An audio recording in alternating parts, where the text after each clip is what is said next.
दिल्ली का ये सबसे बड़ा गैंगस्टर नीरज बवाना फिलहाल तिहाड़ जेल की सलाखों के पीछे है। दिल्ली पुलिस की स्पेशल सेल ने उसे 2015 में एक मुठभेड़ के बाद गिरफ्तार किया था।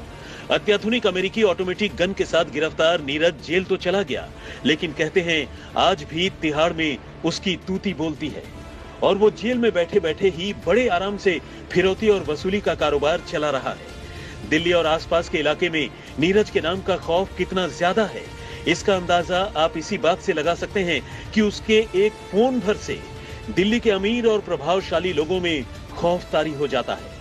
अपनी गिरफ्तारी से पहले नीरज दिल्ली और आसपास के इलाकों में 100 से ज्यादा मामलों में वांटेड था और इनमें लूटपाट, डकैती, फिरौती, रंगदारी और कत्ल जैसे संगीन मामले शामिल हैं। सालों से उसे तलाश कर थक चुकी पुलिस ने उस पर काफी पहले ही मकोका लगा दिया था।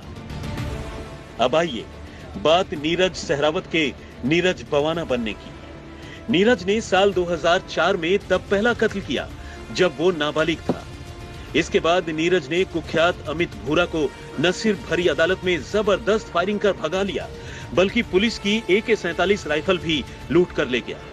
दिल्ली के एक पूर्व विधायक और कांग्रेस नेता रामवीर शौकीन पर नीरज को संरक्षण देने का आरोप है और इन दिनों खुद शौकीन भी जेल में बंद है। नीरज पर कई मामले तो पहले से ही दर्ज थे, लेकिन 2013 में जमानत पर जेल से बाहर आने के बाद वो फरार हो गया। इसके बाद उसने न सिर्फ एक के बाद एक कई संगीन वारदातों को अंजाम दिया, बल्कि दिल्ली के एक पूर्व विधायक जसवंत राणा से 50 लाख रुपए की रंगदारी भी मांगी। नीरज का खौफ इतना था कि दिल्ली के कई कांग्रेसी विधायकों ने मुख्यमंत्री रही शीला दीक्षित से अपनी हिफाजत की फरियाद भी लगाई थी। फिलहाल नीरज बवाना तिहाड़ में बंद है, लेकिन अब भी जुर्म की दुनिया में उसका सिक्का चलता है। बाहरी दिल्ली के बवाना के रहने वाले नीरज ने जब पहला कत्ल किया तब उसकी उम्र 17 साल थी। देखते ही देखते नीरज ने दिल्ली NCR में अपराधियों का सबसे बड़ा गैंग बना लिया। इस वक्त नीरज के गैंग में करीब 100 से ज्यादा क्रिमिनल काम करते हैं, जिनमें कई तो नीरज के साथ ही जेल में बंद हैं, जबकि कई बाहर हैं।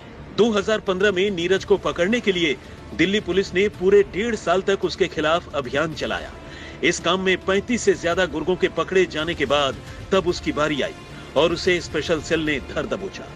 उसने एक बार अपने दुश्मन नवीन बाली को मारने के लिए अपने 10 गुर्गों को रोहिणी कोर्ट में भेजा, लेकिन वहां पुलिस से मुठभेड़ हो गई और उसके इरादे नाकाम हो गए। नीरज को छोड़िए, नीरज की मां और भाई भी अपने साथ कारतूस लेकर हवाई अड्डे में घुसने की कोशिश करते हुए पकड़े जा चुके हैं। इन दिनों नीरज भी जबरन वसूली और दूसरे जुर्म के साथ साथ प्रॉपर्टीज हथियाने का काम करता है।